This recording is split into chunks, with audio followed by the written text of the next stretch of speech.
দিনের দ্বিতীয় ম্যাচে অল্পের জন্য নেপাল পরীক্ষায় বেঁচে গেছে ইংল্যান্ড। মাত্র ৪ রানে হারিয়েছে ইংল্যান্ড। শ্বাসরুদ্ধকর ম্যাচে শেষ ওভারে ১০ রানের সমীকরণ মেলাতে না পেরে হারতে হলো নেপালিসদের।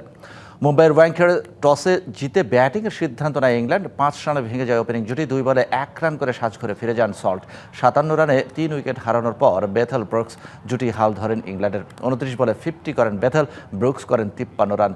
শেষে ওয়েল জ্যাকের ঝোড়ো ৩৯ রানে ২০ ওভারে ১৮৪ রান তোলে ইংল্যান্ড। জবাবে দুর্দান্ত জবাব দিয়েছে নেপাল। রোহিত ও আইরির ৮২ রানের জুটিতে আপসেটের পথে এগোচ্ছিল নেপাল।